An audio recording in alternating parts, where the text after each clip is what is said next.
Hi hello group సభ్యులందరికీ నమస్కారం. ముఖ్యంగా విశేషాలు ఏమిటంటే, నా పేరు నాగమణి యాదవ్.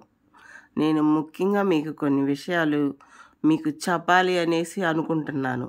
అవి ఏంటి అంటే, వేణుగోపాల్ కృష్ణ గారు నర్సాపురం నుంచి పోటీ చేస్తున్నారు. మీ అమూల్యమైన ఓటుని వేణుగోపాల్ కృష్ణ గారికి వేసి అఖండ మెజార్టీతో గెలిపించాలని చెప్పేసి మేము ఈరోజు జంగారెడ్డిగూడెం వెళ్ళాం. జంగారెడ్డిగూడెం వెళ్ళి అక్కడ కాలేజీలని, ఎంఆర్ఓ ఆఫీస్ని, హాస్పిటల్స్ని, ఇంకా స్కూల్ పిల్లల టీచర్స్ని అందరినీ కలిసాం. చాలా బాగా స్పందించారు, చాలా చక్కగా రిప్లై ఇచ్చారు. అలాగే ఓటేస్తామని చెప్పేసి చెప్పారు. మీకు ఒక విషయం అయితే నేను చెప్తాను.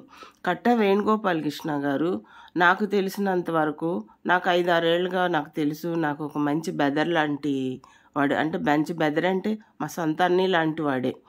అలాంటి వేణుగోపాల్ కృష్ణ గారు చిన్నప్పుడు ఆయన చదువుకునే రోజుల్లోంచి కూడా చాలా పోరాటాలు చేశారని, ఎవరికి ఏ అన్యాయం జరుగుతున్నా, ఎవరికి ఏ కష్టం జరిగినా, ఏదన్నా ఒక తన నచ్చనిది ఏదైనా జరిగినా వెంటనే స్పందిస్తారు. అక్కడ నాకు తెలిసినంత వరకు నేను అదే చూశాను.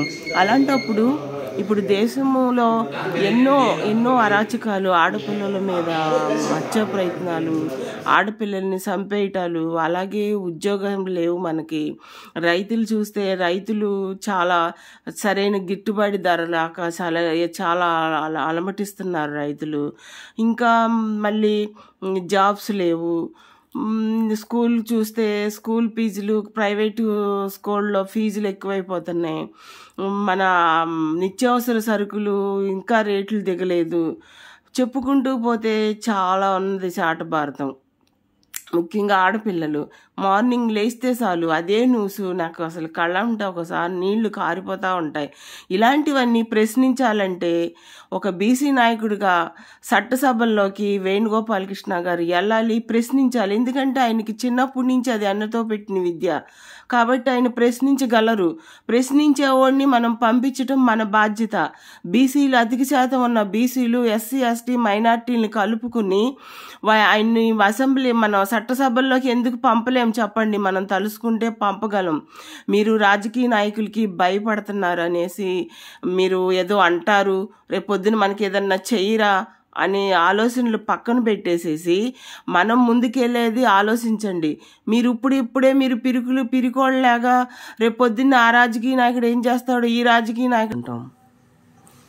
కన్నంలో ఎలికిలాగా కన్నంలో ఎన్నాళ్ళు దాక్కుంటాం. బయటికి ఎప్పటికైనా రావాల్సిందే కదా ఆహారం కోసం. అలాగే ఇప్పుడు మన భవిష్యత్తు తరాలు, మీరు ఇదే రూట్లో వెళ్తే రేపు భవిష్యత్తు తరాలు కూడా ఇదే నేర్చుకుంటుంది. మనం ఇంతవరకు కూడా మన గాంధీ గారు కానీ, నెహ్రూ గారు కానీ వీళ్ళందరూ కూడా ఇదే పిరికితనంతో ఆలోచిస్తే ఈ రోజున మనం తెల్లవాళ్ళ కింద, వాళ్ళ బూట్ల కింద బానిసల్లాగా బతికేవాళ్ళం. కాబట్టి ఇప్పటికైనా బీసీ మేలుకో, కన్నంలో ఎలికిలాగా దాక్కోవద్దు. మనం బయట ప్రపంచకానికి వచ్చి ఇప్పుడు దాకా దాక్కున్నది చాలు. ఇకనైనా మేలుకుని ఎమ్మెల్సీలో ఎక్కడ బీసీలు నిలబడినా వాళ్ళకి సపోర్ట్ చేస్తూ వాళ్ళ గెలుపుకి మనం ఆధారం కావాలి. రేపు వాళ్ళ చట్టసభల్లో వాళ్ళని పంపించి మన సమస్యలు, మన బాధలు, మన కష్టాలు వాళ్ళు అక్కడ ప్రశ్నిస్తుంటే ఇక్కడ మనం చూసి ఉప్పొంగిపోతాం, ఆనందపడతాం. ఆహా సాధించాము, ఇంతకన్నా మనకి ఏం కావాలి ఈ జన్మకి అనేసి తృప్తి చెందుతాము. అది ఒక్కటే మనం ఈ రోజున తెలుసుకోవాల్సిన.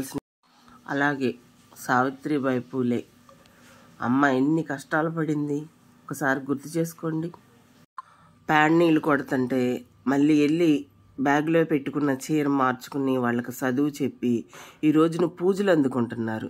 అది ఆ రోజున తను చేసిన త్యాగం ఈ రోజున మనం పూజిస్తున్నాం. అలాగే ఈ రోజున మనం బీసీలందరినీ కూడా గెలిపించుకుని రేపు భవిష్యత్తులో ఇది సాధించామంటే చాలామందికి ఉత్సాహం కలుగుద్ది.